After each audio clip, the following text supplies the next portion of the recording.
of your mouth. You can come and speak in 2014, making the last government matter in a really late time. But at least there should be some concessions. I mean, let's take a look at what happened in 2014. Look at all the things that have happened, and now we are hearing that more will happen. I mean, the APC in Benue State accused the governor of not being up to date with paying salaries, and which is one of the tenets of the party. The governor, on the other hand, is saying he's been frozen out and he's not guaranteed a second-term ticket. Now, who are we going to believe now? If the party is saying this is not what we believe in, you are not paying salaries, and the governor is saying they are freezing me out of the party, it means something is wrong somewhere. Something is wrong, and there are rumors about the governor trying to decamp. Now, if he decamps, is he going to go to another party that would encourage him not to pay salaries? You understand? We should begin to have ideology. We should even begin to have parties that will tell you can't just jump in here. I mean, because the other party told you that you have not done anything for your people, and they're tackling you, and you jump and say you come here. No, we will not condone that. What have you done for your people? I mean, we want people who are successful, people who, when we carry our placards and our flag and go to your village and go to your locality and go to local government and campaign for you, we will see genuine crowd, not paid crowd. We see people who will come out under the sun, under the rain, and campaign for you, not paid crowd. I mean, I'm not sure we've even seen a candidate in this country where his people will gather money and buy form for him and campaign for him. I mean, we've not even seen. What we see is planned fundraisers where fellow governors or fellow states come and donate a huge amount of money. No, we need to get to the point where we see 10 naira, 5 naira. We see students from primary school, they pride themselves of some amount of sweets and biscuits and say, my daddy said we believe in this man, he will represent, and they go and do it. We've seen it happen in Kenya, we've seen it happen in South Africa, we've seen it happen in places like I think Ghana, Malawi. We've seen it happen. Young people, we've seen where they've come out to say, you don't have the financial muscle. Yes, we would get your form for you and push you there. We've not seen such happen in this country, and that means that we have a long way to go. It's not by permit to use the word political prostituting, jump in here and jump in there. It means that these people that have issues with their party, I mean, they're carrying the same backlog of issues, and it means that the party who's accepting them is saying, don't worry, come with us, we would do. You're safe. You're safe, even if you don't pay salaries, even if you don't meet up to the ideologies of the party. We does not spare work for our democracy. I was listening to the House of Rep guy, I think from Kano State, who Eddie Camps yesterday, and he said during the last administration he could drive from Abuja to Kano, but now he would pray to drive from here to Kaduna first before he now enroutes Kaduna to Kano. Oh, you could drive from Abuja to Kano, but you abused that same party. You said they didn't know what they were doing. You spoke, badly about them, and then you defected. And now you're going back to the same party. I mean, this has a lot to say about the integrity of our leaders, of the people that will be put into office. And I mean, well, I just hope we catch that electoral revolution quickly, so that when people defect, we'll just look at them and say, okay, don't worry, do what you want to do.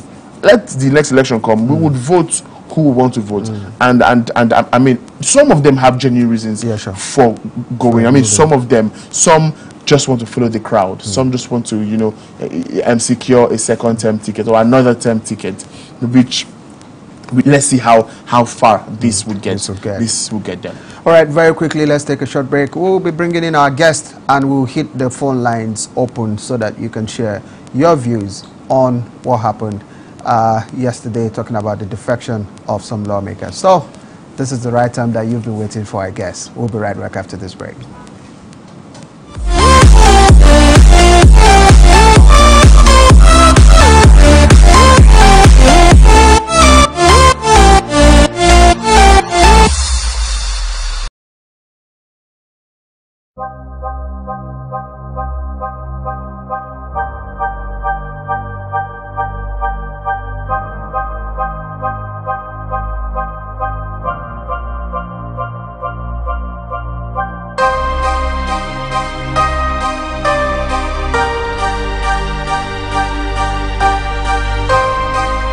Is it not even better that we have a corrupt man who know what we, the youth of Nigeria, want?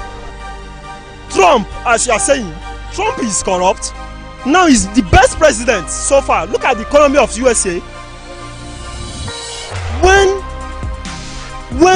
the government, you understand, is afraid of the citizen, there is liberty, love, development. But in a situation whereby the citizen is afraid of the government, that is that tyranny. Nigeria is this is tyranny, era of tyranny.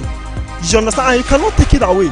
As far as we Nigerians are concerned, Abacha is one of the best presidents we have. And Obasanjo, you understand? And Obasanjo, all these people are corrupt.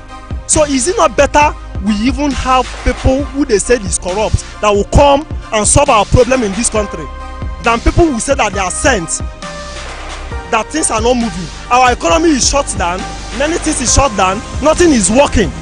So what are we now saying? What we are passing through in Nigeria is in fact, is not what we expected. You understand?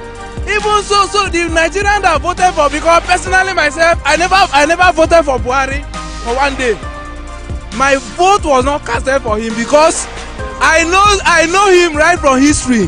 When we were in Lagos, then there was a massive unemployment. Then there was no job.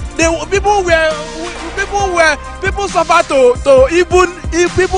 to eat. Then that was why I didn't give him one vote. And I am telling you, this one, I am not giving him one single vote. My community is not giving him one single vote. Forget about people who see themselves as if they are the ones to decide. He said he's not going to vote for Buhari. That is left for him. He cannot say his community will not vote for Buhari because he don't know even his brother, his immediate brother, will like Buhari more than he did. You understand? That is how you think. We must pass through a wilderness to get to the promised land. What PDP has been doing to this country is only God. If you give them that chance again, we will derail. We'll get back to where we have been into. Yeah? So we better suffer it now and our future restored. This government came on the promise that they are going to make Nigeria better.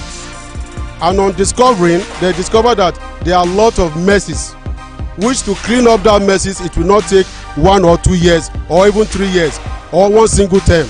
That means 4 years in government. But I discovered that by giving the government more time, maybe about 8 years or more, we can now start crediting them that yes, they've done this, they've done that. But for the past 3 years of this government, apart from the insecurity that is caused by our own people here in the north central of the Middle Belt extraction, I discovered that yes, this man is really, and the party is really doing well for our people. The Buhari government is one of the best government we've witnessed. One, Buhari have plan for our generation yet unborn. And Buhari is one we reserve our voters card for till 2023 before we decide who will enter the villa. Because some of us that bring Buhari there, we are still backing Buhari till 2023, and we are happy with his government. The cabinet of Buhari government is people we want. They are intelligent, they are very intelligent, and they are doing what we want. They are protecting our interests, the interest of our generation yet unborn. And our church, we mobilize people, we urge people, we appeal to you to reserve the voters card and continue with Buhari. Thank you, Nigeria.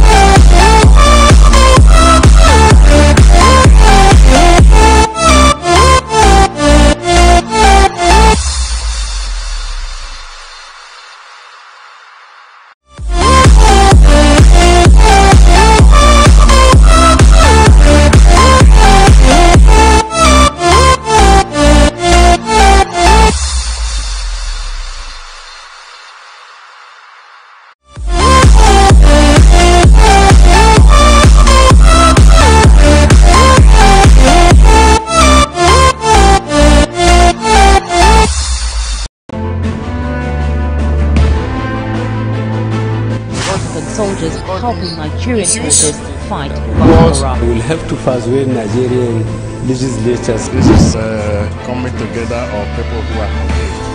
Executive order should comply with the law. I personally dissociate myself completely. From this interview, because you have said there had hardly been any administration.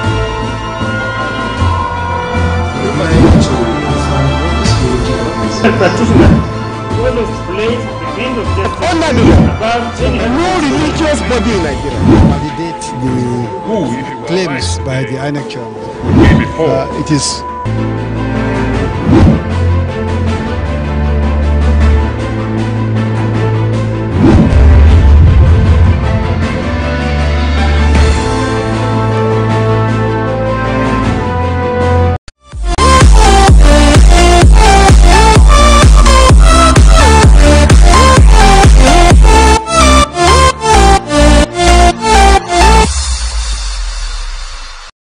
Right, glad to know that you're still hooked onto People's Television. We're hitting your screen live from the city center in Abuja. So wherever you're watching us from, all around the globe, we say a very good morning to you. And I am sure that we have been able to keep you abreast of what happened yesterday in our political space in this part of the world. Yesterday, there were massive defection of some lawmakers from one party to the other to discuss the implications of some of these actions, that happened yesterday.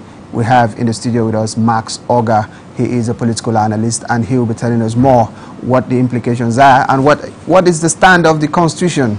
Does it really give the opportunity for you to move from one platform to the other? These are more what we'll be discussing, and also we'll throw the lines open on the comments attributed to the chairman of the All Progressives Congress, talking about Adams Oshiomhole, who said some defectors have no electoral value.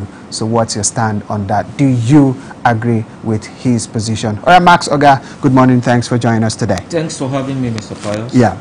Very quickly, like I will always ask you, were you surprised when you heard of the defection? I know that you were on my program and we talked a little bit about, some of these actions, but were you surprised yesterday over what happened? I wasn't surprised at the least, and there's nothing exciting about what happened yesterday. It's a usual part we do, in the eve of every election year or in an election year, so what happened yesterday did not come to me as a surprise. We knew virtually everyone who has made up his or her mind to move.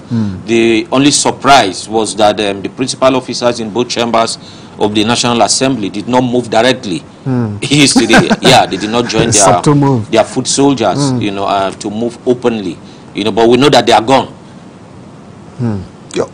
So as we speak, you are also, of the school of thought that there is of the idea that the principal officers are also on their way out, or they are gone. No, they are gone. They are gone. Wherever you see Alhaji Kawu Baraje, know that Bukola Saraki is there. Saraki there. That's the truth of the matter.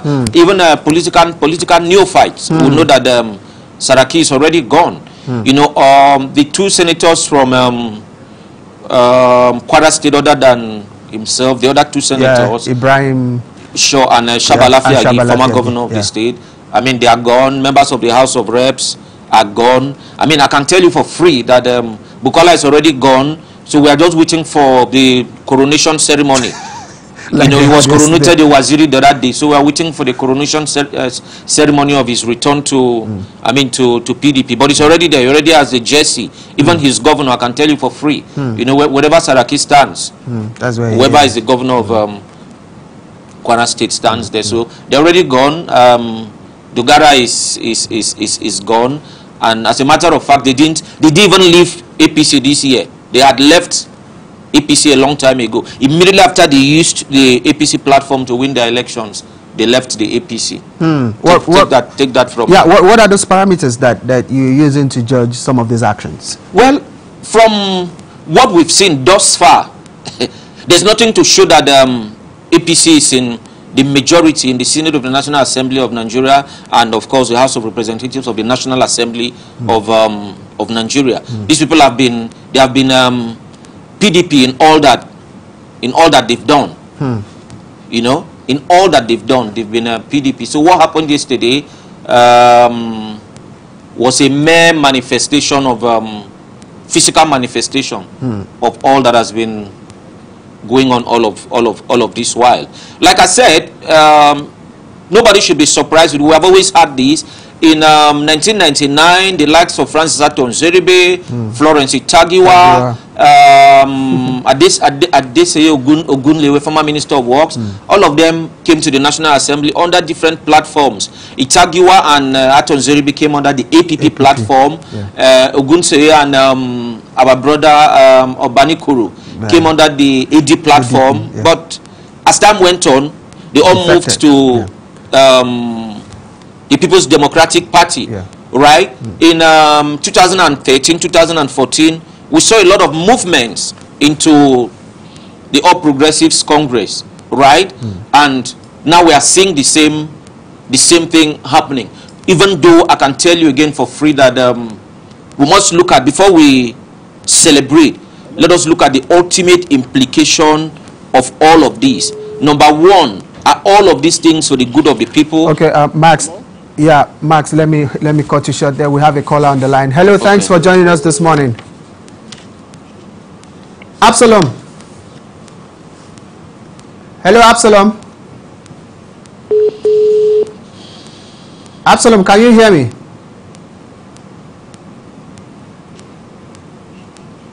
Okay, I think the network is not all that friendly.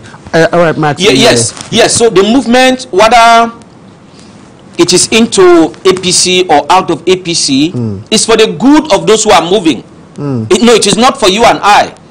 Truth be told, right? The same thing APC is suffering today. APC enjoyed it in 2013, 2014, right? On the 26th of November 2013, 37 members of the House of Reps, the same number we have in 2018, left the PDP for the APC, right? On the 18th of December 2013, 5 PDP governors left PDP for the APC. In January 2014, 11 senators, including Bukola Saraki, Abdullah Ibrahim, Senator Aisha Alassan, Danjuma Goje, and others left the PDP for the APC, right? It's all about their interest and not our own interest. Then, of course, what's the general implication on our polity? I'm not a prophet, but I want to say to you that the circumstances of this movement are different from the circumstances of the movement into the APC in 2013 and 2014. Now you're moving out a month to when party primaries are going to begin. So you cannot make the same impact with people who moved in 2013 when party elections were in the first quarter of 2015, or party primaries were in the last quarter of 2014, and elections were in 2015. You know, and of course, we also have to look at, when you hear the national chairman of the APC, Comrade Adams Oshimole, saying some of these people do not have electoral value, you have to look at those who have moved and those who are moving. Look, the movement of a lawmaker, a senator, right, without the governor of his state will almost not make any impact, except such senator has the kind of cloud that Ali Modu Sheriff had in 1999. Sorry, Max, we have Boniface from Ogun State. Hello, Boniface, thanks for joining us this morning. Good morning, my brother. Yeah, good morning, buddy. Thanks for joining us. Go ahead with your contribution. Concerning the deflection of the PDP to APC. It's a scenario what happened during the 2015 when most of them are joining the APC as a new start, as a member. It's not a surprise pass to anybody. It's a revenge on what the APC have done before. Support it. The government that they bring, that everybody thinks like the government that will speak to the people, bring food to the table, they disappoint all of us. So, what they are talking about now about Benue State, let anybody not concerned about PDP is the god part of Benue State. And not many of my brothers, many of my sisters, nobody can protect me because I don't have any money to come to call any lawyer to defend me. So, PDP needs PDP for us as Benue people. So that we can protect our people, on our own. God bless you. All right, Boniface, thank you very much for calling all the way from Ogun State. Thank you, my brother. Boniface is even, of the school of thought that PDP is better for them in Benue State and all of that. But we are... In 2003. Remember that Ali Modu Sharif sat in Abuja and sacked his governor. Malaka Chala. Yeah. Right? How many senators have that kind of... Can do that. That kind of way. Now, let's go to Kwara. Assuming Bukola Saraki stayed back in the APC and his governor, co-senator, Shaba Lafiagi, moved out of APC to PDP, I can tell you for free that His Excellency Shaba Lafiagi will not make any impact. No, he will not. He will not make any impact. He does not have... He needs Saraki to win. Right? He needs Saraki to win. So, in all of this, the only place where I can also tell you, free of charge, that APC should forget it completely is Kwara. If Bukola Saraki moves to APGA today, if he moves to ADP, the entire Kwara will go that way, right? Then Kwankwaso will also be able to... All right, Max, you have to be very patient with us this morning. No problem. We have a caller from Greening Kebbi. Hello, thanks for joining us this morning. Yeah, Alas, go ahead. Thanks for joining us. Good morning. Hello. Hello, Alas. All right, I think we lost him there. So just continue, please. Yes, Rabi Musa Kwankwaso, if you followed him, he's been in this game for a very long time. In the Stable Third Republic, he was deputy speaker of the House of Representatives. He became a governor in 1999. He lost out because of the Buhari factor. In 2003, he lost out to a teacher, a classroom teacher, Ibrahim Shekarau. He became a minister, and after 8 years, he came back. He returned as a governor. Right? And of course, you are well aware that in the APC National Convention, where the presidential candidate of the party was elected, Rabi Musa Kwankwaso came second. Right? So, ahead of the former vice president. So he's going to make a lot of impact in Kano State. Right? He's going to make a lot of impact in Kano State. But all of this is subject to what will happen in the PDP presidential primaries. Look, we've not seen anything. There's going to be a lot of movement. Someone has already left the PDP, the initiator of the man who sponsored the Not Too Young to Run bill, Tony Ngulu. He has already left. Right?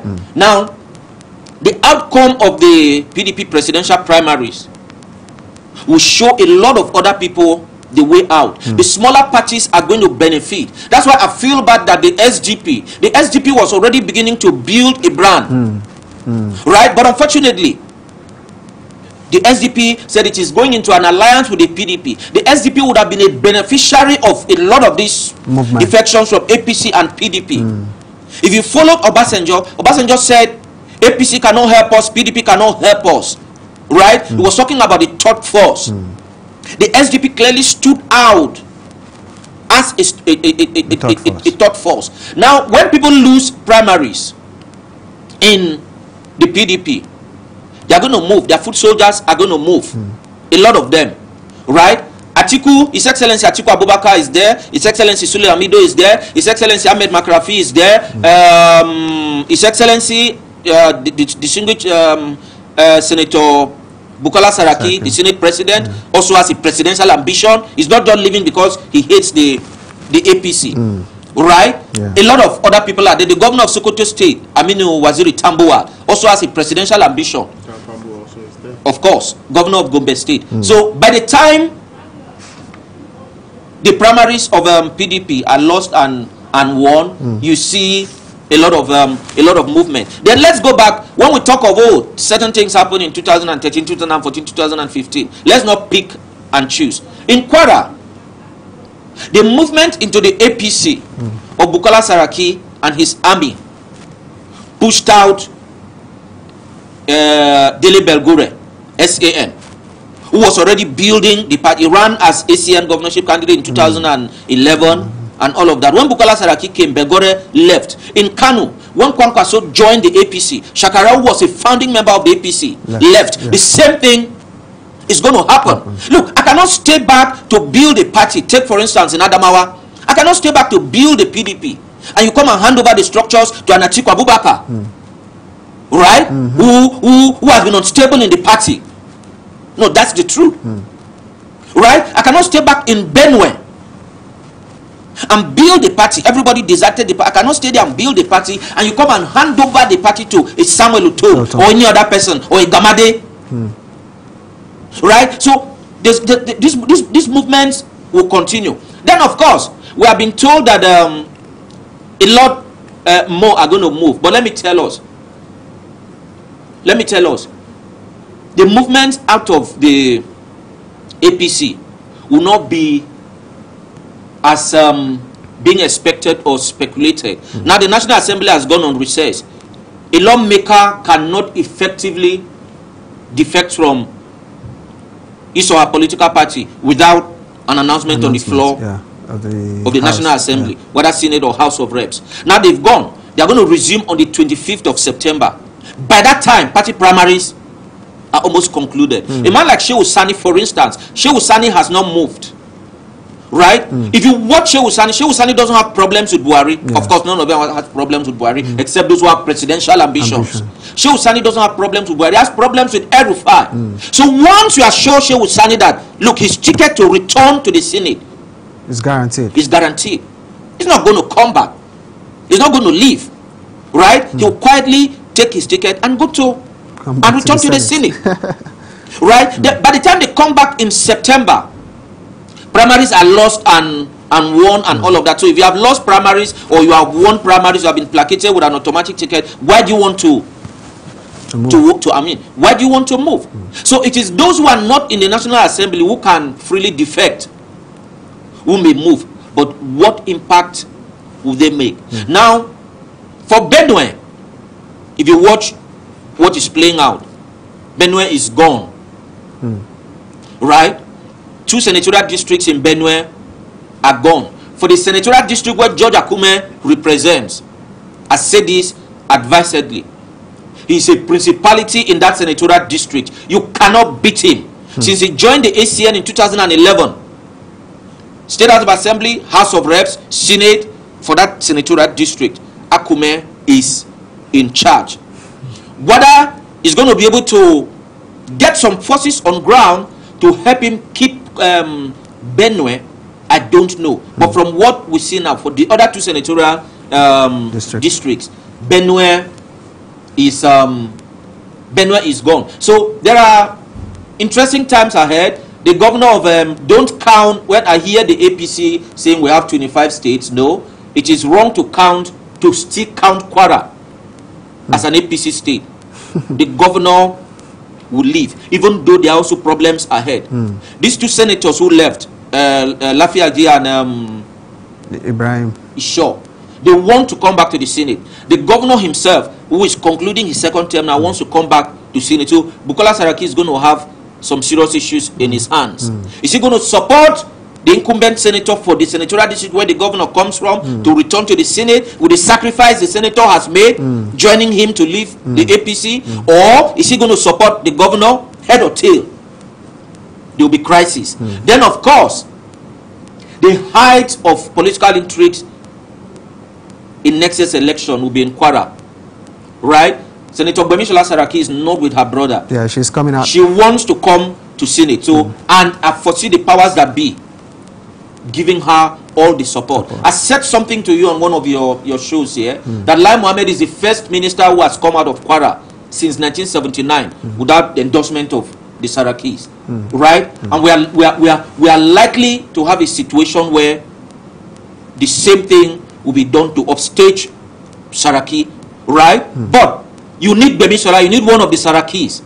The way you needed a Bukola Saraki, right, to subdue an Olusola Saraki, you may need a Gbemisola Saraki to neutralize the Sarakis. If you leave out the Sarakis completely, you may not be able to make any impact in Kwara. So for the senatorial district where Governor Ahmed comes from, whoever is going to be the loser between the incumbent senator and the governor, I mean the loser in terms of who comes to the Senate. Once Gbemisola Saraki holds on to that person, and the federal government, rather the party at the national level, supports them, they're going to reduce the Bukola Saraki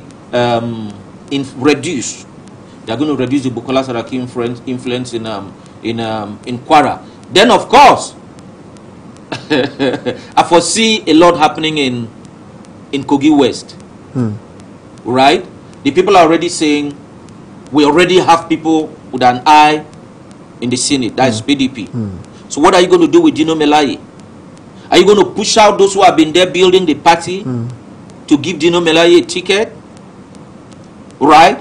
Would Yaya Bello close his eyes and allow, because it is now a contest between Yaya Bello and Dino Melaye. Right? So much is going to happen there. A smaller political party, an unknown political party, may pick up the senatorial seat for that senatorial district. You know, so much will happen. But I want to quote a popular analyst in one of the stations, Daniel Bwala. He said the APC will lose a lot of seats in the National Assembly and states in terms of governors. But for the presidency, he is yet to see who will beat Buhari. And I stand with him. By the time we finish the PDP primaries, in spite of all the challenges, people will say, look, if it is this person, we'd rather vote for Buhari. Let him go and misbehave for another 4 years. Then you also have to look at this from a political point of view. Everybody from the south, particularly the southeast, right? Because if we are fair to ourselves, after Buhari, right, the presidency of this country should go to the southeast. What's the assurance? No. I said if we are fair to ourselves. Okay. If we are fair to ourselves, that's what we should do. I am an advocate of zoning. I hear some people say, oh look, zoning does not throw up the best materials and all of that. The Nigerian Bar Association, which is the most elitist professional association in Nigeria, operates on the basis of zoning, right? By our population, if we don't zone, certain parts of this country will never produce the president of this country, right? So now, every foresighted politician from the south must reason along the lines that if you elect a fresh person from the north, then you are going to keep the south out of power for 8 years post Buhari, right? If you elect a fresh person from the north, an Atiku Abubakar, a Sule Lamido, a Bukola Saraki, an Ahmed Makrafi, a Dan Kwambo, a Tambuwa, that person will do 8 years from 2019, right? So is it not politically wise to support someone who will just do 4 years, then power moves? That's the reason Hope Uzodinma left the PDP for the APC. He said he wants his zone to produce a president of this country. But let me take you up on this. Yes. Now, you know, political promises most times don't see the light of the day. No, I have not said anybody has made a promise to anyone. No, we've seen where the Imo State Governor, Rochas Okorota, has came out to say, you know, over and again that the Southeast should support President Buhari because at the end of the day, he's going to hand over to,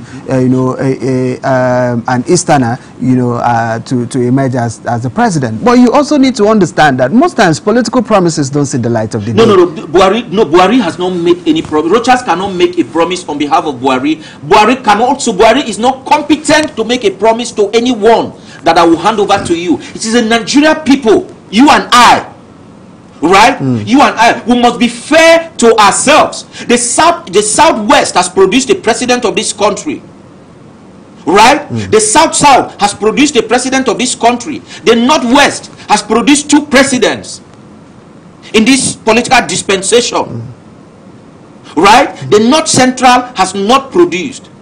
The Northeast has not produced. The Southeast has not produced. But this movement is on the basis of North and South. From the Southwest, 1999 to 2007, we moved to the North. Right? We were supposed to move back to the South after Yaradua. Now, Yaradua died. There were a lot of intrigues. Right? Northerners said, look, let's complete this thing. But the power of incumbency gave Dr. Goodluck Jonathan an advantage. He won. Now, after Goodluck Jonathan, power came back to the north. Muhammadu Buhari. After Muhammadu Buhari, whether in 2019 or 2023, for goodness sake, power should go back to the south. And if power goes back to the south, you cannot take it back to the southwest or the south-south. It should go to the southeast. Okay. That's the point I'm making. I'm not saying power is not donated. The only place where power is donated is in the document called Power of Attorney. Power is fought for. And let me tell you something. Something interesting is beginning to happen in the southeast. Okay. I'm not a prophet.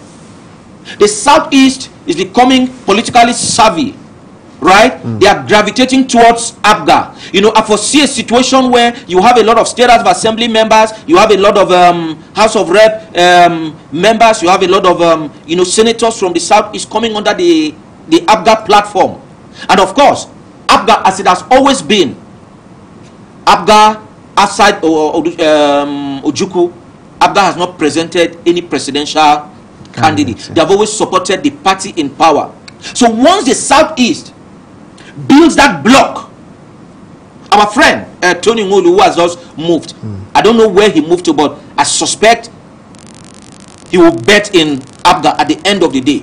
Now, by the time they build that block, they'll be able to speak like the Yorubas, right? They'll be able to speak in a block like the Yorubas, so they can negotiate for power. For power, they can fight for power. The Southwest did not get power on the platter of gold. What gave the Southwest power in 1999 was the activities of Nadeko, right? Even though the Yorubas did not want Obasanjo, but the Northerners who supported them wanted someone they could trust.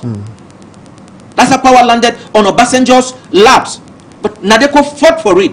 Northerners fought for it. They fought for this power to come back to them. Remember Adamu Chiruma's group, Northern Leaders Political Forum or something. They fought heavily, right? You know, so I see the Southeasterners uniting in that direction. They have a leader now, Dr. Chief Ngudu. Okay. I mean, an intelligent man, focused. All of them respect him, except the little issues IPOP had with him, and all of that. So the Igbos are coming together. So you'll be able to put up a fight for this power. Now, on a lighter note, when I talk with some of my Igbo friends, and I want to put strings up their feet, I tell them, I say, look, we will support Ruchas, or we will support Uzoji Kalu. You know, they'll just walk away from me. That look, you cannot choose for us. Those are not Igbo leaders. But like I said, on a lighter note, you know, the people are coming to. If you don't come together like that, you cannot get power. You know, so after power returns to the south, and like I said, we must be fair to ourselves. The southeast should be given the opportunity to produce the president. When it comes back, when power comes back to the north after the southeast, the southwest has had enough. We had Shagari from there, elected as a civilian president. We had Abacha from there, military head of state, right? Kanu. We had Yaradua from Katsina, the same northwest.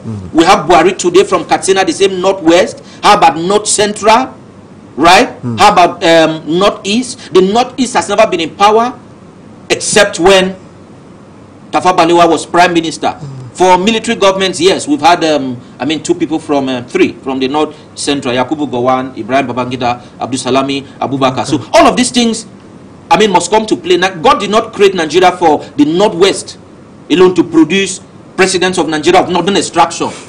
Yeah, all of these things will come to play. That is one thing that ordinarily would have given Atiku Abubakar an advantage. But unfortunately, I say this with a lot of pain, because Atiku is my benefactor. I will not be ordinarily justified, criticizing him. Unfortunately, his movements have been too much, and that will not give him, any edge, right? Because you first of all have to consider those who stayed back to keep the house together, and all of that. Otherwise, look, he has the reach. He has the financial muscle, right? He is politically savvy. He is known in every part of this country. But when the chips are down, there's some other factors that will be considered.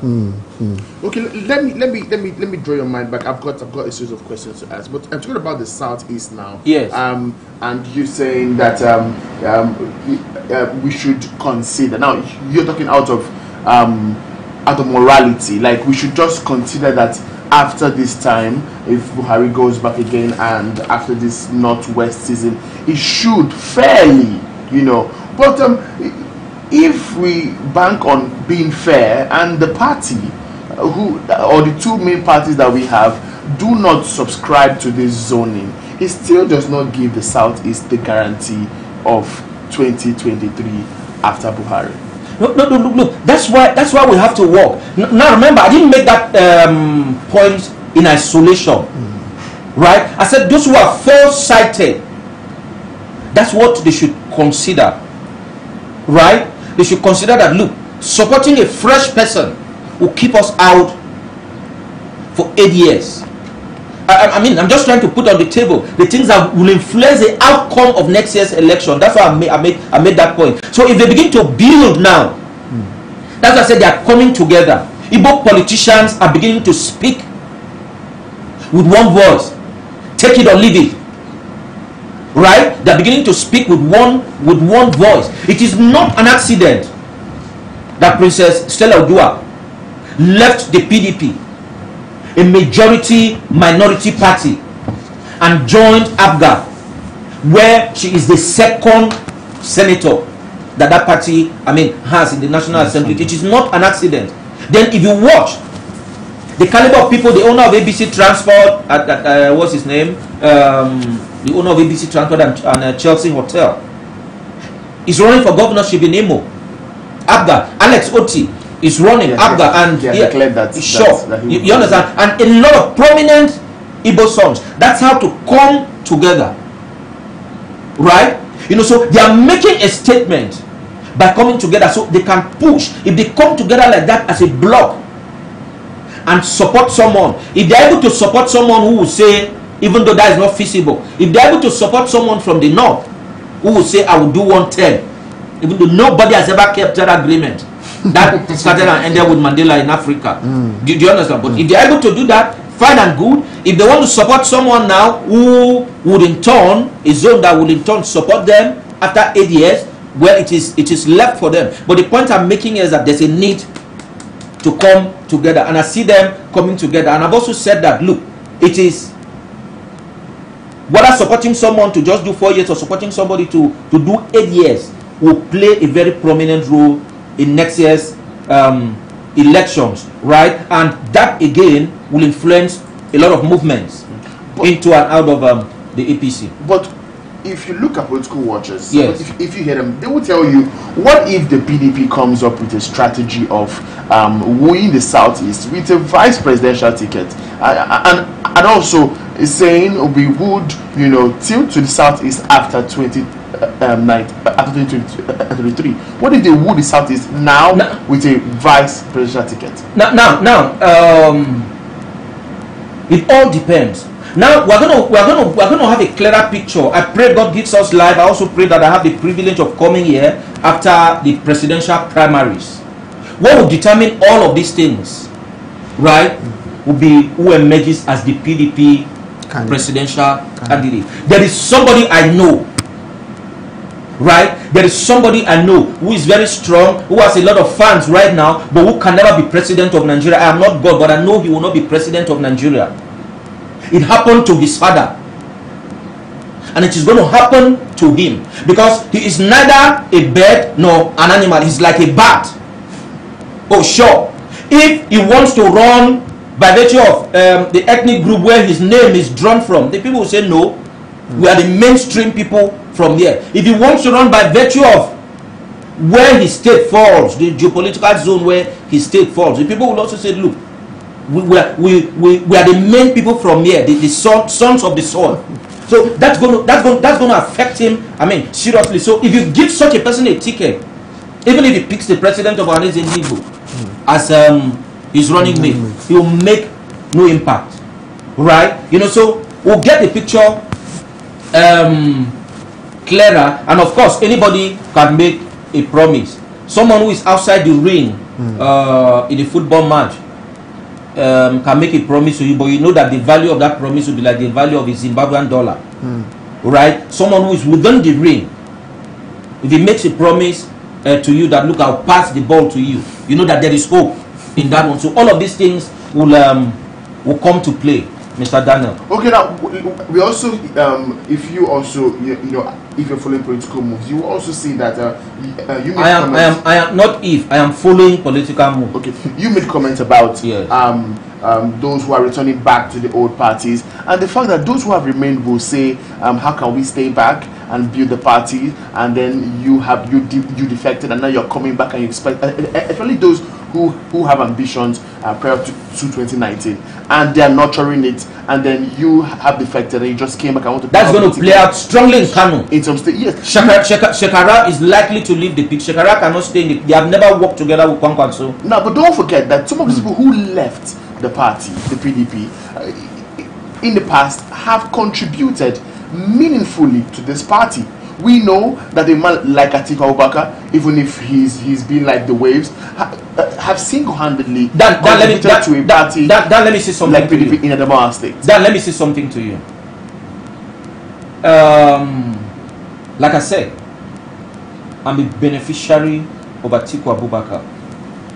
Now, when Atiku Abubakar was in the Action Congress, before it became Action Congress of Nigeria, the likes of Sule Lamido said to him, you cannot build a house and leave it for some other people. Come back. Right? Atiku left in 2010, 2009 or 2010, back to the PDP.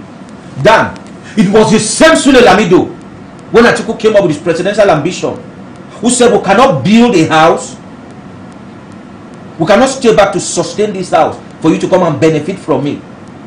Right? So all of those things will come up. Then remember that the current governor of Adamawa State was Moruchala Nyako's candidate. Moruchala Nyako was on exile, and he was able to produce this guy as the APC candidate. Atiku Abubakar was free. He was in Nigeria. Right? He couldn't produce a candidate. Remember also that Moruchala Nyako's son has gone to the AGP, Abdulaziz Nyako. Right? Remember that the Binta Masi Garbas of this world are still in the APC. Right? You know, so that gives you a picture that, look, Atiku is not even in charge of Adama, and Adama will not follow Atiku as a bloc. Look, all of these issues, Bukola Saraki can move on the eve of an election. If INEC allows, Bukola Saraki can move to Abga and deliver Kwara. But it is not like that everywhere.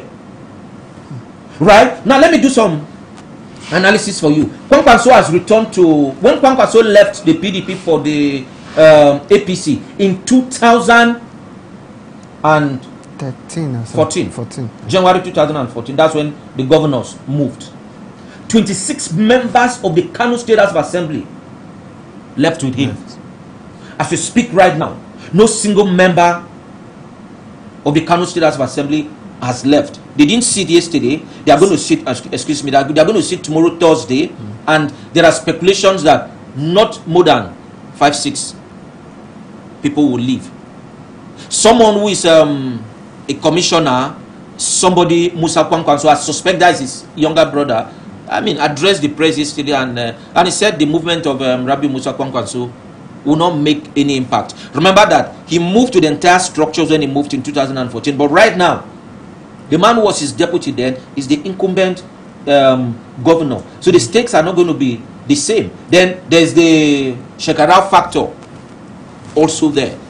If they are not able to work together, Shekara is likely to go elsewhere. Remember, Shekara was a founding member of the APC. When the APC said, look, every governor who has moved in will take charge of the party at the state, Shekara said, no, this will not happen. He left, just like Dili Ben-Gure left in Kwara. A lot of these things are going to happen again. We've not said anything about Ogun. Ogun is also going to be very interesting. Senator Teddy Osho left the APC, but he has not joined any political party. Remember that he comes from Obasanjo senatorial district. Remember also that the PDP expelled Senator Buruji Kashamu from the same Ogun State. Rumors have it that that's a condition of Obasanjo give PDP to return to PDP and to support them. That Kashamu must not be in the same, in the same party with him. So the question is, can you dismiss Kashamu with the wave of the hand? The answer is no. Capital no. His character may be questionable, right? But he is strong politically, perhaps because of his deep pocket. So wherever he moves to, is going to help the people. It's going to help the people there. So interesting times ahead. Before you may not raise this question. I think let me say this. The poet, Senator Shehu Sani, did something very interesting, you know. They were like soulmates with Senator Hunkoy. Is that how you pronounce it? Hunkoy. Yeah, Hunkoy, yeah. Now, Hunkoy moved yesterday. Shehu Sani did not move. The APC listed his name as one of their senators. It is published everywhere. Shehu Sani has not dissociated himself, from it and all of that. That teaches me one lesson. That Shehu Sani is not in politics just for the benefits of politics.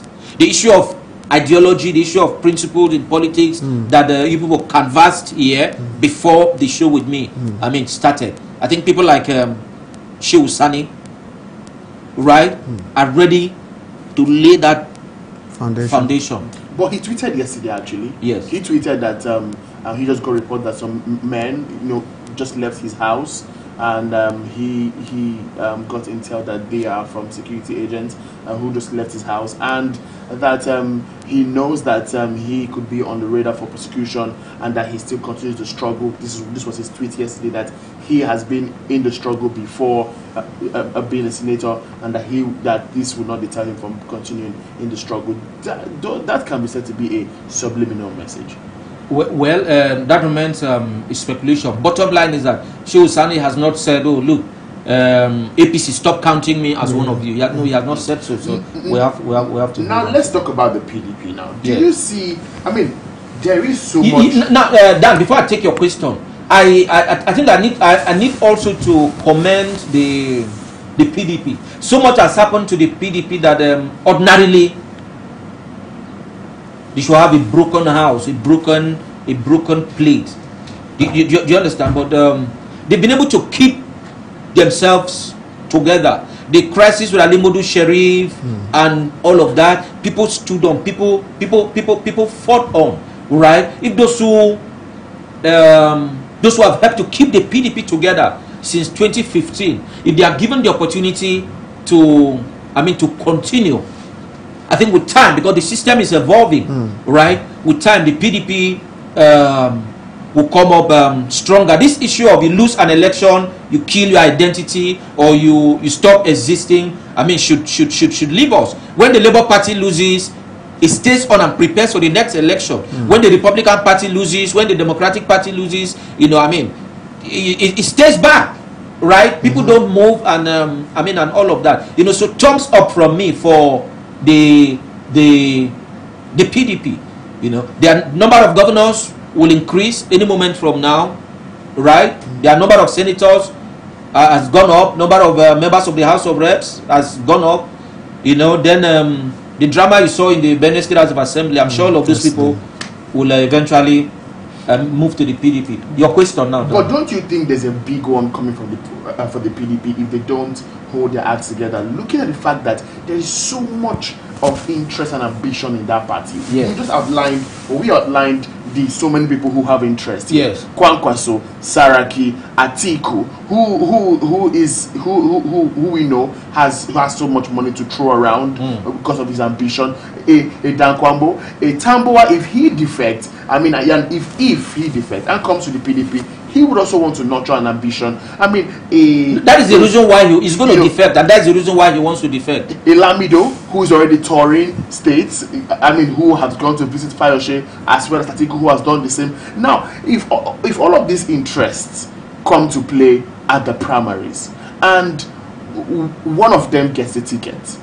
What happens to the remaining ones? Atiku has come out to say that he would not leave the party even if he doesn't clinch the ticket. No, this is not the first time he's saying so. Well, now, isn't this a looming crisis coming for the PDP if they don't put their acts together? Now, let's get this right. I'm here to make an objective analysis, right? So there are certain things I won't say. But what I want to say is this. Whatever be the outcome of the 2019 presidential election, those who will be left in the PDP should keep the party together. Political parties are not merely in place to win elections by hook or crook. Right? We said something about Rabi Musa Kwankwaso here. He lost governorship in 2003. He returned in 2011, right? Yes. Sure. So PDP can stay out of presidential power, out of power at the national level for 8 years, for 12 years, for 16 years, and still return. APC can stay out of power for 8 years, for 12 years, for 16 years, and still return. So we must learn how to fight them. But there are people who will leave PDP. Certainly not everybody. The Sule Lamidos will not leave. The Ahmed Makrafis will not leave. They will stay back. Right? So they must stay back and build a party. I don't see anything taking Wike out of PDP. Do you see someone like the ex-vice president leaving if he doesn't clinch the ticket? With all the machineries is put in place. Look, I don't know if it is right for me to say this, or if you would agree with me. This is Atiku's last political outing. Right? So even if he does not leave the PDP to join another political party, the game is up for him. People like Tambuwa, because of age on their side, yes, in future they will run. Depending on how they play this Northwest, because they, like I said, the Northwest has produced too many presidents, right? But age is still on the side of Dankwambu, yes, so they can wait. Atiku is 72. I'm sorry. He was born in 1946. You know, so he's 70. He's 72. So by 2019, when we'll have the presidential elections, he'll be 73. Right? So by the time somebody wins and runs for 4 years, what will be Atiku's age? Right? The way your knapsack carrying boys like you, yeah, the kind of interest the younger generation is showing, right? Not too long from now, if you are above 50, it may be risky aspiring for presidency. You can't be too sure, because Buhari said the last one before now was his last outing, and then he was reconvinced to come back again. No. Now let's get something right. Let's not use the Buhari is the Buhari situation is a unique situation. Buhari was lured into politics in 2003. Some people wanted to curtail Obasanjo, so they went in search of a military general. Buhari wasn't a politician before that time. That's how they brought him in. Right? Then his outing in 2003, his outing in 2007, and all of that gives some politically savvy people the insight that, look, this man who does not have money, this man who does not have a national outlook, but has this kind of mass support in the north, if we pick him up and dust him up and support him with what we have, we may make some impact. Right? Let me land. You have to land in 1 minute, please. Okay. Yeah. That's what contributed to people throwing up the Buhari brand. That may not work for every other person. Now, in 2015, people make calculations. Look, how do we push out this PDP government? Say, look at Buhari in the north. This is also, let's come together. That's why they came together, and then they had time The merger started in 2013. The merger was done in 2013. Now, primaries are starting by next month, August.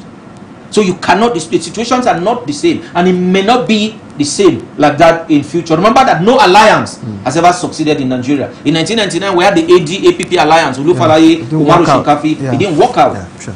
All right, Max Oga, thank you very much. At this point, we'll take a short break, and when we come back, we'll be hooking up with our news studio where Daniel Wogboso will be anchoring the news. Please stay, we'll be right back.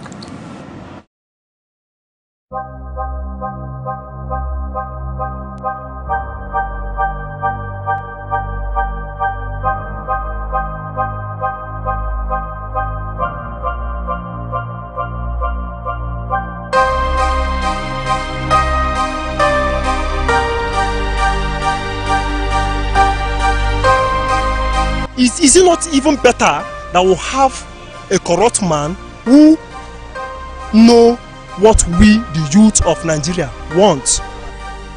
Trump, as you are saying, Trump is corrupt. Now he's the best president so far. Look at the economy of USA. When the government, you understand, is afraid of the citizen, there is liberty, love, development. But in a situation whereby the citizen is afraid of the government, that is that tyranny. Nigeria is this is tyranny, era of tyranny. You understand? And you cannot take it away. As far as we Nigerians are concerned, Abacha is one of the best presidents we have. And Obasanjo, you understand? And Obasanjo, all these people are corrupt. So is it not better we even have people who they said is corrupt that will come and solve our problem in this country than people who say that they are sent, that things are not moving? Our economy is shut down, many things is shut down, nothing is working. So what are we now saying? What we are passing through in Nigeria is in fact, is not what we expected. You understand? Even so the Nigerian that voted for, because personally myself, I never voted for Buhari for one day. My vote was not casted for him because I know him right from history. When we were in Lagos, then there was a massive unemployment. Then there was no job. People suffer to eat. Then that was why I didn't give him one vote. And I am telling you, this one, I am not giving him one single vote. My community is not giving him one single vote. Forget about people who see themselves as if they are the ones to decide. He said he's not going to vote for Buhari. That is left for him. He cannot say his community will not vote for Buhari because he don't know even his brother, his immediate brother, will like Buhari more than he did. You understand? That is how you think. We must pass through a wilderness to get to the promised land. What PDP has been doing to this country is only God. If you give them that chance again, we will derail. We'll get back to where we have been into. So we better suffer it now and our future restored. This government came on the promise that they are going to make Nigeria better. And on discovering, they discovered that there are a lot of messes, which to clean up that messes, it will not take.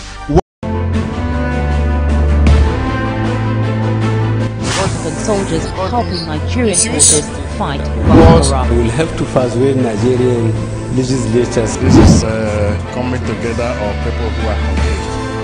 Executive order should comply with the law. I personally dissociate myself completely. From this interview, because you have said there had hardly been any administration.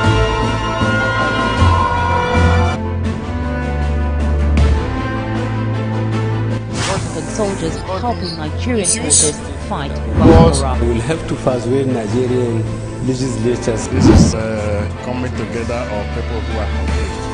Executive order should comply with the law. I personally dissociate myself completely. From this interview, because you have said there had hardly been any administration.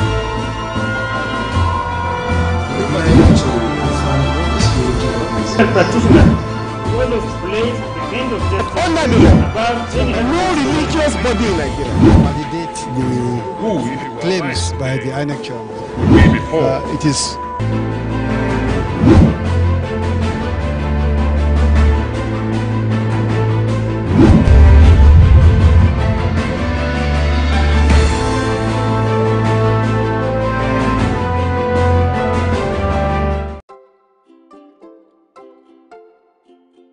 My name is Ufon Sunday Essien. I'm an indigenous of...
On to PTV, and the program is still the day. We're looking at the implications of the defections that took place yesterday at the handful of senators and the House of Representatives counterparts moved from one party to the other.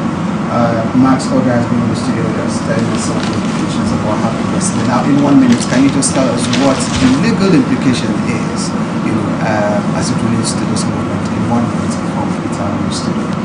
Yes, the Section 68 of the Constitution prohibits dumping a party on whose platform a lawmaker was elected, even though there are exceptions to that general rule. That section says once you abandon the platform upon which you were elected, that you forfeit your seat, except if there was a division, if there's a division in your party and you moved on the basis of that. But that's the law in theory. I've said here again and again that unless laws are enforced, they're as good as nothing, right? So right now, whether Section 68 is activated or not depends on the presiding officer of a particular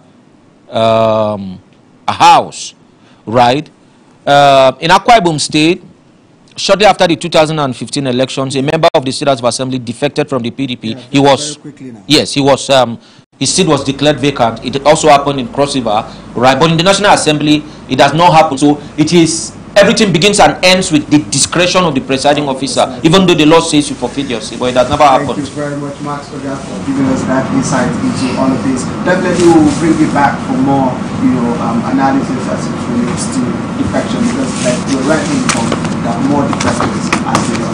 Thank you very much for that. Thanks for having me, Mr. Pius. All right, at this point, I will be hooking you up with Daniel Nwabusa for the news at 10. Daniel, what's happening in and around the world of news? Please just go ahead and enjoy yourself. Till I hit your screen again tomorrow morning, God willing, stay out of trouble and remember Nigeria will definitely be great again. Bye for now. Thanks for watching.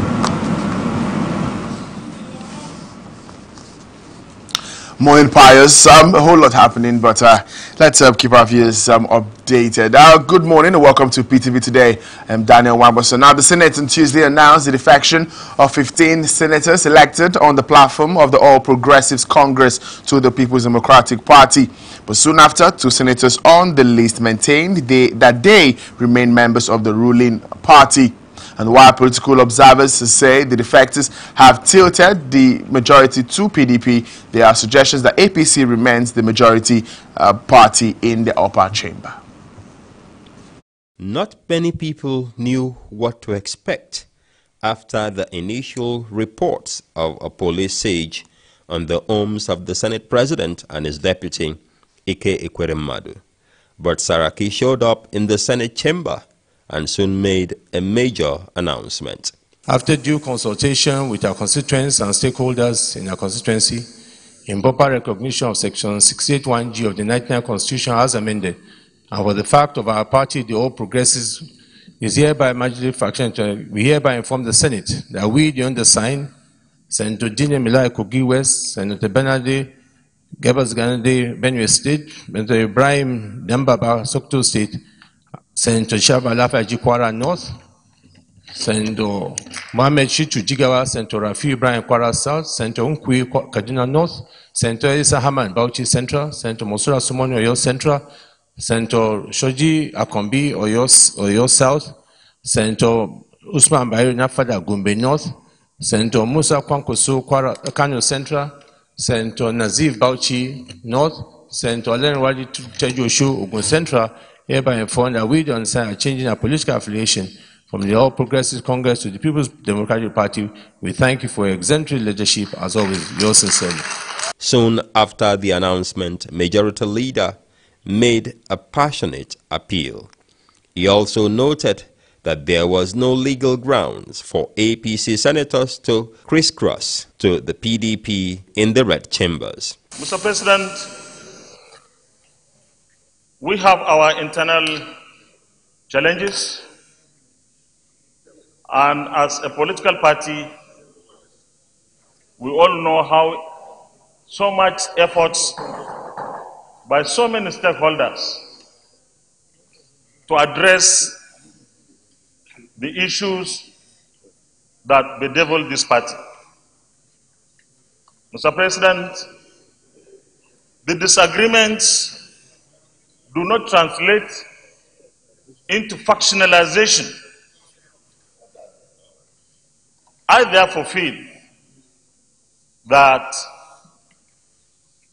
our senators, our brothers of the APC stock, do not have to move to any other party.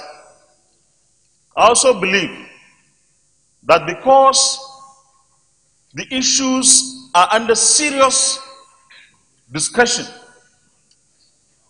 by the major stakeholders of this party and leaders and elders of this party, I will urge, Mr. President, that that announcement be quarantined and contained. Order, please. That announcement be contained and give us and the leaders of this party the opportunity to exhaust all the avenues. After the defection, there are suggestions that the PDP now has more senators, with many saying its members are about 58. Some political watchers believe that APC have 53 members, with the PDP having 51 senators. The All Progressive Grand Alliance has 2 senators, while 3 seats are yet unoccupied as a result of the deaths of Senator Ali Wakil, Bauchi Central, and Senator Buka Mustafa, Katsina North, and the conviction of Senator Joshua Darie. Senator Abdulaziz Nyako has since defected to African Democratic Congress ADC. For now, not even Senate spokesman Abdullahi Sabi is very sure about the party with the majority of seats in the Senate. In a swift reaction now, the senator representing Oyo South, Adesoji Akambi, is insisting that his name was wrongly listed among defecting lawmakers from the All Progressives Congress. He explained to journalists that he tried to clear his name by raising a point of order during the plenary, but was ignored. He remains a bona fide member of the APC. The Oyo lawmaker maintained that he is a strong ally of Governor Abiola Ajimobi and remains a member of the APC. There are these speculations and rumor when you have ambition, either declared ambition or not declared ambition, that you're having crisis in your state with your governor. So they assume that having the crisis with the governor, automatically you leave your party. And I'm using this medium to say once again that in Oyo State, I don't have crisis with my governor. My governor is Senator Isiaka Abiola Ajimobi. He's the leader of the party in the state, and I remain his associate and a very close allied to Senator Isiaka Abiola Ajimobi in Oyo State. And once again, in my state, we strongly believe If there's any crisis within our party, I'll find a way to solve it. But information gave to me that I should not bother because on the list of votes and proceedings, my name is not listed. And when your name is not listed, you don't have any cause to raise any point of order again. Because what I wanted to raise point of order on is the name mentioned, and the name is not listed. And just like their Senate counterparts, 37 members of the House of Representatives have dumped the ruling All Progressives Congress. 32 of the lawmakers defected to the opposition People's Democratic Party. 4 members moved to the African Democratic Congress, while 1 lawmaker has yet to mention his new camp. The defected lawmakers cited irreconcilatory differences and fractionalization as reason for their decision. Moving forward now, House of Representatives members who have defected from the APC are insisting that more of their colleagues would soon leave the ruling party. They said this at a press briefing in Abuja, where they provided reasons for their defection. Emmanuel Ehijene reports. This is great. 33 APC members have formally left for other political parties. What this means is that the numerical strength of the ruling party has been whittled down. Razak Atuwa is one of the defecting lawmakers. Known to have close links to Senate President Bukola Saraki, he insists that more federal lawmakers will dump the APC. We came together because we believed in what was being proposed to the people of Nigeria. We believed in change. We believed that this country needs to be better ruled. We believe that the youth of this country deserve better. We believe that the men and women of this country deserve better. We believe that there ought to be a better method of social integration and social welfare. We believe that job opportunities must increase. We believe that there must be respect for the rule of law. We believe that there must be a better way for improving our education. We believed in all these ideals, and so therefore we clubbed together and formed the APC. But sadly, no sooner had we formed government in May 2015 that the party set itself on a course to derail itself. And that derailment continued up until today. His own excuse is that the ruling party has not fulfilled expectations of members who worked for its victory in 2015. Other decampees have similar reasons.